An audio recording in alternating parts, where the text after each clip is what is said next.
तो ऊष्मागतिकी के इस वीडियो लेक्चर में आज हम देखेंगे मेयर्स फार्मूला, मेयर का सूत्र, जिसमें हम प्रूव करेंगे Cp minus C V equal R. मतलब Cp और Cv का जो अंतर है वह हमेशा कांस्टेंट या नियत होता है। और इस R की वैल्यू होती है 8.314 जूल पर केल्विन पर मोल। ठीक है, इस R की वैल्यू होती है। और Cp माइनस सी वी हमेशा नियत होता है, कांस्टेंट होता है। तो Cp है क्या? Cp है स्थिर दाब पर गैस की आणविक विशिष्ट ऊष्मा, और Cv है स्थिर आयतन पर गैस की आणविक विशिष्ट ऊष्मा। P से प्रेशर मतलब दाब, V से वॉल्यूम मीन्स आयतन।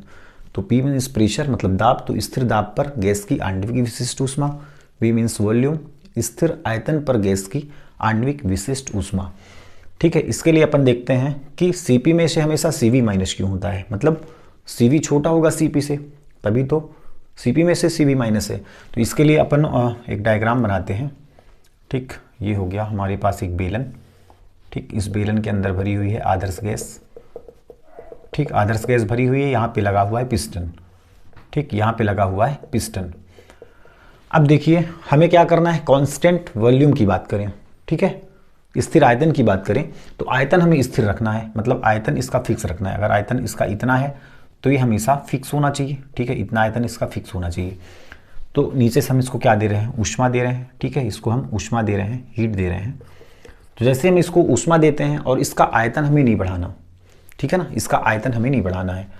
ठीक, Cv मतलब स्थिर आयतन पर आयतन नहीं बढ़ने देना है। तो जब हम उसका आयतन नहीं बढ़ने देंगे मतलब इसको हमें पिस्टन को पुश करना है। ठीक है, पुश करना है मतलब इसका आयतन बढ़ ना पाए, ये फिक्स रहे, आयतन इसका फिक्स रहे। तब की कंडीशन में जितनी हम ऊष्मा देंगे तो सारी की सारी ऊष्मा इस गैस का क्या करेगी, इस गैस की आंतरिक ऊर्जा में वृद्धि करेगी। ठीक है, इसकी इंटरनल एनर्जी बढ़ेगी, गैस की आंतरिक ऊर्जा में क्या होगी, वृद्धि होगी, आंतरिक ऊर्जा में वृद्धि होगी।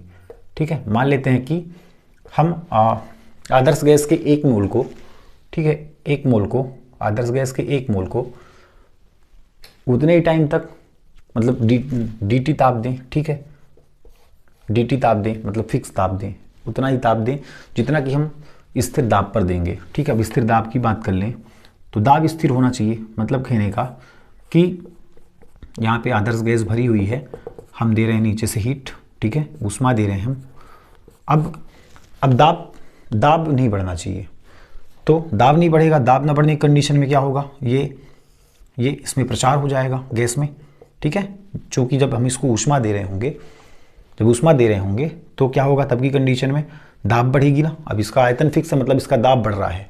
अब इसमें दाब फिक्स है मतलब इसका आयतन बढ़ेगा। ठीक है, दाब फिक्स है, क्योंकि जैसे हम ऊष्मा देंगे तो क्या होगा, गैस की आंतरिक ऊर्जा में वृद्धि होगी। आंतरिक ऊर्जा में जब वृद्धि होगी तो दाब बढ़ जाएगा, और हमें दाब क्या करना है, कांस्टेंट रखना है, दाब को बढ़ने नहीं देना है। तो क्या करेगी, ये पिस्टन ऊपर जाएगी। ठीक है, गैस में प्रसार होगा।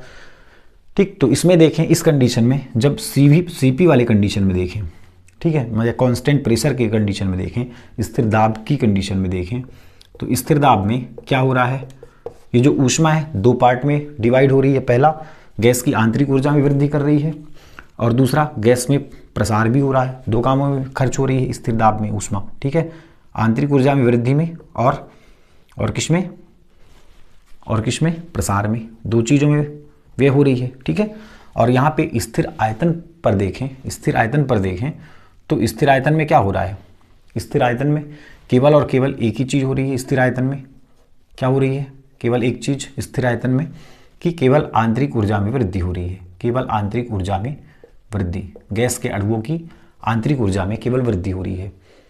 ठीक है, तो इस कंडीशन में क्या होगा, स्थिर आयतन की कंडीशन में गैस क्या होगा, जल्दी गर्म हो जाएगा, गैस के N मोल जल्दी गर्म हो जाएंगे, और इसमें गर्म होने में थोड़ा टाइम लगेगा ना, इसमें गर्म होने में टाइम लगेगा, क्योंकि दो पार्ट में डिवाइड हो रही है स्थिर दाब पर ऊष्मा। पहला, आंतरिक ऊर्जा में वृद्धि, दूसरा, प्रसार भी हो रहा है, तो कुछ ऊर्जा इसका प्रसार में चला जाएगा। तो यदि फिक्स टाइम में देखें, dt समय इसको दें, ठीक है, मान लेते हैं dt समय इसको भी दें, दोनों फिक्स टाइम दें, तो क्या होगा, इसके अणुओं को गर्म होने में थोड़ा टाइम लगेगा, और इसके अणु जल्दी गर्म हो जाएंगे। क्यों? क्योंकि इसमें दो कामों में डिवाइड हो रहा है, वृद्धि प्रसार दोनों हो रहा है। इसमें केवल आंतरिक ऊर्जा में वृद्धि हो रही है। तो इस कंडीशन में यदि स्थिर आयतन पर अपन हीट देते हैं, ऊष्मा देते हैं, तो गैस के अणु जल्दी गर्म हो जाते हैं, जबकि स्थिर दाब पर ऊष्मा देने पर गैस के अणु थोड़ी टाइम से गर्म होते हैं। क्यों? क्योंकि इसमें वृद्धि के साथ साथ प्रसार भी होता है। ठीक है, इसलिए हमेशा Cp जो है Cv से बड़ा होता है। इसलिए Cp और Cv का जो अंतर होता है वह हमेशा कांस्टेंट होता है R, जो कि 8.314 जूल पर केल्विन पर मोल। ठीक, अब इसका डेरिवेशन हम लगाते हैं। तो इसके लिए क्या करते हैं, नियत आयतन पर सबसे पहले नियत आयतन पर देखेंगे। ठीक है, ये यहाँ से शुरू करेंगे। ठीक, तो नियत आयतन पर गैस के 1 मोल को dq ऊष्मा दी जाती है। जैसे ही गैस के 1 मोल को अपन क्या करेंगे, dq ऊष्मा देंगे, तो क्या होगा, उसके ताप में वृद्धि हो जाएगी, ताप बढ़ेगी ना, आंतरिक ऊर्जा में वृद्धि मतलब ताप में वृद्धि। ठीक है, तो नियत आयतन पर सबसे पहले किस पर देखेंगे, नियत आयतन पर गैस के 1 मोल को गैस कैसा है, आदर्श गैस है। गैस के 1 मोल को कितनी ऊष्मा दी जा रही है, dq ऊष्मा दी जा रही है। dq ऊष्मा देने पर उसके ताप में वृद्धि हो जाती है। ठीक है, उसके ताप में वृद्धि dt है, उसके ताप में वृद्धि dt है, माना। ठीक है, माना। ठीक है, नियत आयतन पर माना गैस के 1 मोल को dq ऊष्मा दी जाती है, जिससे उसके ताप में वृद्धि dt हो जाती है। तब dq इक्वल क्या होगा, NCV dt। ठीक है, NCV dt। ठीक है, ये फार्मूला है, dq इक्वल NCV dt, जहाँ पे n कितना है, n क्या है, हम कितने ने लिए हैं, 1 मोल लिए हैं। ठीक है, 1 मोल लिए हैं तो 1 का मान रख दो, तो dq इक्वल क्या हो जाएगा, CV dt। ठीक, CV dt। अब क्या करें अब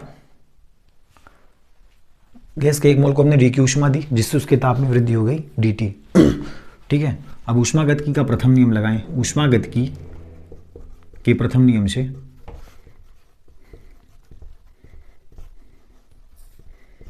ऊष्मागतिकी का प्रथम नियम क्या कहता है, जो ऊष्मा है, ठीक है, वह दो रूप में कन्वर्ट होती है, पहला कार्य में और दूसरा आंतरिक ऊर्जा में वृद्धि करने में। ठीक है, ऊष्मागतिकी का जो प्रथम नियम है वह कहता है कि यदि किसी निकाय को ऊष्मा दी जाती है तो वह निकाय उस ऊष्मा को कुछ कार्य के रूप में और कुछ आंतरिक ऊर्जा में वृद्धि में खर्च करती है। जैसे यहाँ पे हम देख रहे हैं कार्य भी हो रहा है, कार्य मतलब गैस में प्रसार होना। ठीक है, ये कार्य भी हो रहा है, स्थिर दाब पर कार्य भी हो रहा है और आंतरिक ऊर्जा में वृद्धि भी हो रही है। ठीक है, प्रसार भी हो रहा है, वृद्धि भी हो रही है, मतलब कार्य भी दिख रहा है और आंतरिक ऊर्जा में वृद्धि भी दिख रही है। ठीक है, अब यहाँ पे हम dq इक्वल देखें, है ना। अब यहाँ पे dw की बात करूँ, dw मतलब कार्य, अल्प कार्य, किस कंडीशन में, नियत आयतन पर कार्य कितना होगा, कार्य का फार्मूला हमारे पास PdV। इसके पहले हमने समतापी रोधोस प्रक्रम में देखा था। ठीक है, कि dw इक्वल कितना निकलता है, PdV। अब आयतन क्या है, फिक्स है, मतलब आयतन में वृद्धि क्या होगी, 0, PdV मतलब 0। ठीक है, वर्ग कितना है, PdV, और आयतन क्या है, नियत है, फिक्स है, आयतन बदल नहीं रहा। तो जब आयतन बदलेगा नहीं, PdV मतलब आयतन में परिवर्तन। ठीक है, तो आयतन में परिवर्तन 0 मतलब कार्य 0। यहाँ पे हमें कार्य कितना मिल रहा है, 0। नियत आयतन पर कार्य 0 है, तो dq किसके बराबर हो जाएगा, तब dq हो जाएगा du के बराबर।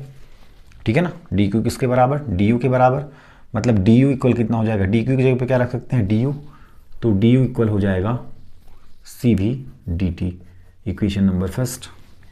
ठीक है, इतना समझ आया। ठीक, इसको मिटा दे रहा मैं। ठीक है,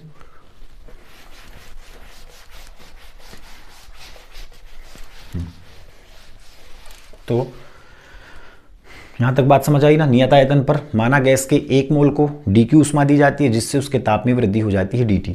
तब dq इक्वल हमारे पास फार्मूला है NCV dt, जहां पे n हमने 1 मोल लिया है।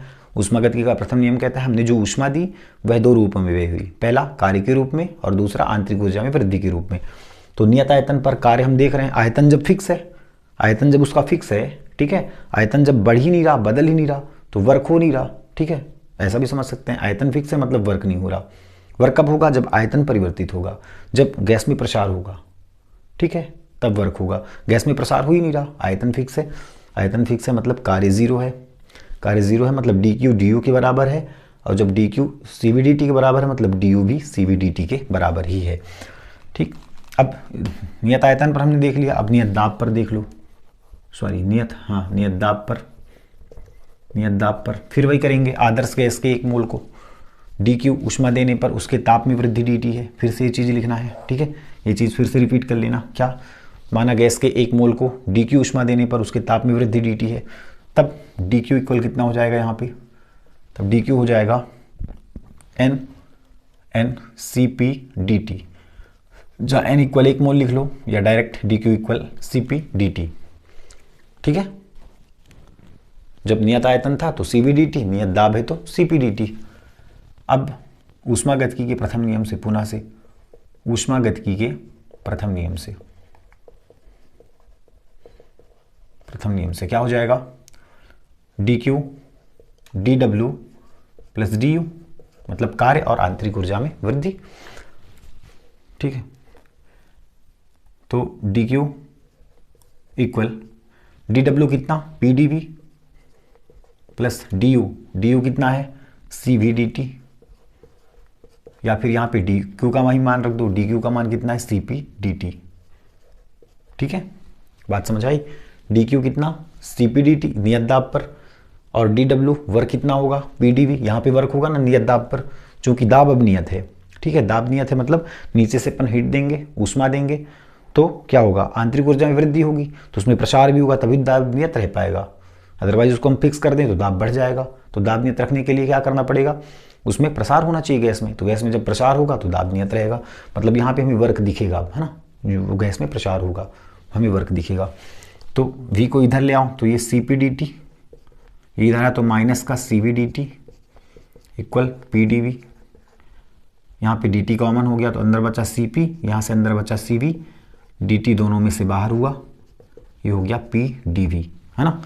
अब आदर्श गैस समीकरण क्या है, आदर्श गैस समीकरण P V equal R T से, आदर्श गैस समीकरण से P V equal R T से, तो P V equal R T से। अब हम किस कंडीशन में देख रहे हैं, नियत दाब पर देख रहे हैं, नियत दाब पर इसका नियत दाब पर देखें।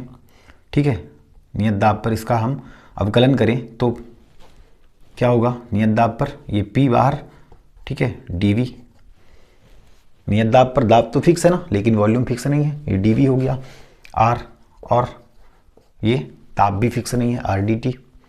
ठीक है, नियत दाब पर PdV, दाब फिक्स है, दाब नियत है बाहर हो गया, dV R नियत है बाहर हो गया, T हो गया dt। अब PdV की जगह पे क्या रख देंगे, PdV की जगह पे RdT रख सकते हैं। समीकरण इसको ले दो 2, तो समीकरण 2 से इसकी जगह पे क्या रख देंगे RdT, तो Cp minus CV into dt equal RdT। ठीक है, dt से dt कैंसिल, मतलब Cp minus CV equal R। यही मेयर का सूत्र है, यही CP CV में संबंध है। ठीक है, ओके, थैंक यू।